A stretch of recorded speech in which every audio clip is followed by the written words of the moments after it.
Hey, I am Jason Graves, and Nintendo has done it again. They've made another video game.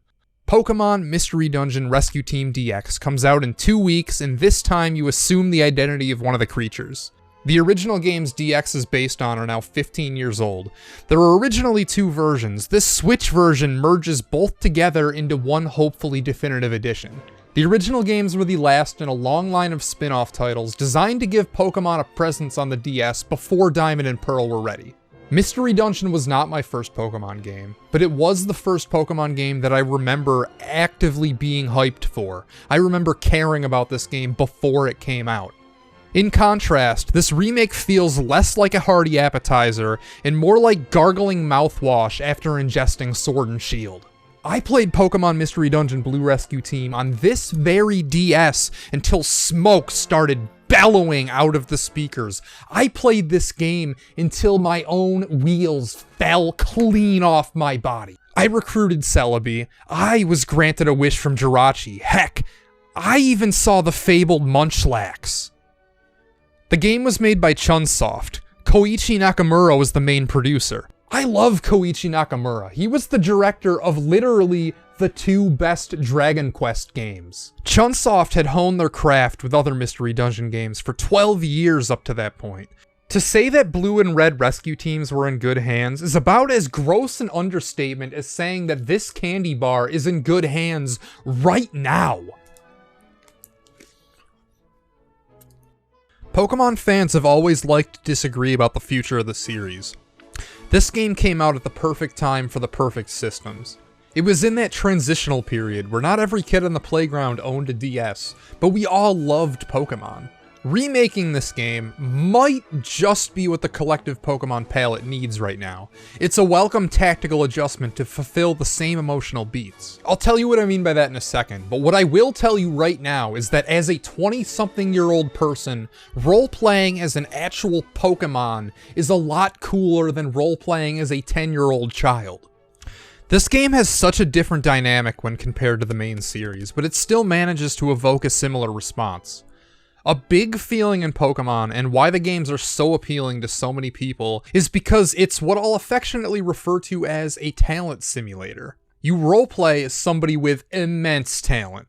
Having talent is rare. If everybody had talent, then nobody would have talent. In the world of Pokemon, everybody is into the same hobby. The entire population likes to catch, train, and battle Pokemon. To play a Pokemon game is to play a game where you are the undisputed champion, the most intelligent, hardest working, and most importantly, the best and most talented at a hobby that literally everybody is into. Pokemon is an ultimate power fantasy simulator. It's a game where you are so much better than everybody else that you'll wonder how the world became so stupid. In Mystery Dungeon, something similar happens. You operate this thing called a rescue team, working to save stranded Pokemon. In this world, again, you are the most competent person on the most competent team. Instead of role-playing as a person with the most talent, you are now role-playing as the Pokemon with the most talent. Even though it hits on this same emotional beat, a key difference between a mainline game and this one are that the characters here are real and demand actual investment. For example, your rival in the original Pokemon games might be an asshole, but his connection to the plot is essentially just that you battle him a lot of times. He's not so much a character that interacts with your journey, but an obstacle that shows up from time to time. Mystery Dungeon Rescue Team has a rival, and I'll say with minimal spoilers that he is legitimately a fully fleshed out character with real motivations that make sense. He interacts and is woven into the elements of the story in a way that has real meaning and relevance to the events of the game. Trust me when I say that I would be able to fill a 15-minute video just with the rival character and his interactions with the protagonist in this game. It's that deep. There's that much to it. I can easily say without so much of a hint of hyperbole that the rival character in Mystery Dungeon is the most well-executed, most thoughtful rival, and might just be the most deliberately brilliant character in the entire Pokemon canon. Taking a step back, wouldn't it be a little weird if you went to sleep one day and woke up as a Pokemon? You'd have some serious questions, such as, What happened? Where am I? What am I? If I'm a Pokemon, where are all the trainers? These Pokemon don't need trainers? Why are some Pokemon able to eat, speak, and generally have every characteristic of a human, while other Pokemon seem to roam around randomly without any sense of sentience? The thing is, the world of Mystery Dungeon requires more of an explanation than a standard game, because it's not based on any kind of reality.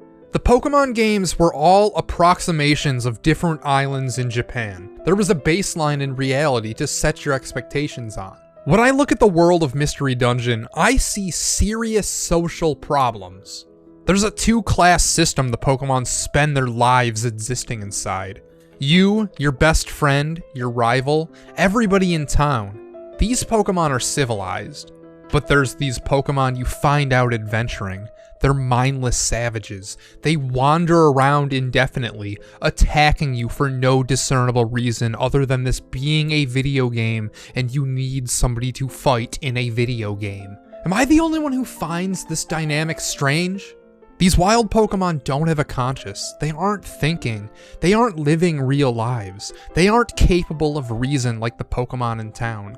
The strangest part is that randomly sometimes they ask to join your party, proof that they're just as capable as any of the civilized creatures, yet you're still at odds with an endless militia of weaponized, zombified Pokemon. Because I'm a masochist, I went to the official Pokemon YouTube channel, looked up the trailer for the remake here, and read every single comment.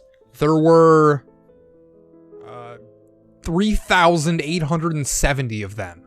A common comment that I saw was that this game made them cry.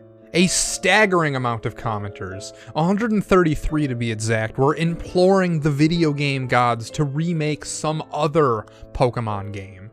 To you, I'll say, buddy, just be thankful for what we have. The original games had these connectivity features. Since one version was on DS and the other was on Game Boy Advance, you could put each version into the different slots of your DS and the games would be able to communicate with each other. Its main purpose was to be able to rescue a fallen friend by traveling to where they died, but I never did that. There was another feature where if you own the DS game and a friend owned the GBA game, you could put them into the DS and the person with the GBA game would be able to upload their team to the person with the DS game. Now, they wouldn't be able to control what their team is doing, it would just be handled by the AI, but you would be able to fight with your rescue team, another rescue team, in the Makahita Dojo. I did this. I never did the rescue thing, but I did do this. And a friend of mine uploaded his team, and on his team he had Rayquaza, right? So Rayquaza is the legendary Pokemon of Emerald, Ruby, Sapphire, of Generation 3. He's like the big kahuna. He's the box legendary on Emerald, if you're not aware. I guess if you're not aware, why are you watching this video? I mean, thank you, but like, why? So anyway, he uploaded his team with Rayquaza, and I fight it, and it asks to join my team. Like, you can recruit your friend's uploaded team's Pokemon. And my friend was mortified. He could not believe that this happened. And he just, like, flat out just refused to let me say yes. Like, he was scared that it was going to delete Rayquaza off of his cartridge, which I knew was a load of bullcrap because, for one, his cartridge wasn't even in my DS anymore. It was taken out. How are they going to take the Pokemon out of the cartridge? It's not even in the system anymore. I mean, that's one. And two, it would have been nonsense anyway if that's how it worked.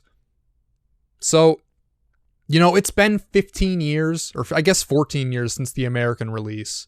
And Chris Carey, if you're watching this video, which I know you're not. I know you're not watching this video, Chris Carey. But Chris Carey, after school that day, I recruited the heck out of your Rayquaza. It became my Rayquaza, and it became my best Pokemon. I leveled it all the way up to level 100, and that was yours. I didn't have to do it the real way. I did it the fake way. Whatever, I don't care. I stole your Rayquaza. He was my Rayquaza. After that day, your Rayquaza was my Rayquaza. So 14 years later, even though I gave you my word that I wouldn't recruit him, I did. And for that, I'm genuinely sorry. I know you're not watching, but I'm still sorry. Mystery Dungeon on Switch is an auto mode. You can choose to play this game like Pokemon Quest if you somehow wanted to. It also has Mega Evolutions. Sword and Shield didn't even have Mega Evolutions. Speaking of Sword and Shield, after playing the demo, I can assure you that they fixed the trees in Pokemon Mystery Dungeon. The trees are so much better. That means the game is going to be better. What else do I have written? Heck yes. I wrote heck yes. And if you watch this whole video, you either like hearing me talk or you're getting the game too. What else did I say? Or you've been left in the dust. And if you watch this whole video, you either like hearing me talk about stuff or you've been left out in the dust. And that's all I wrote.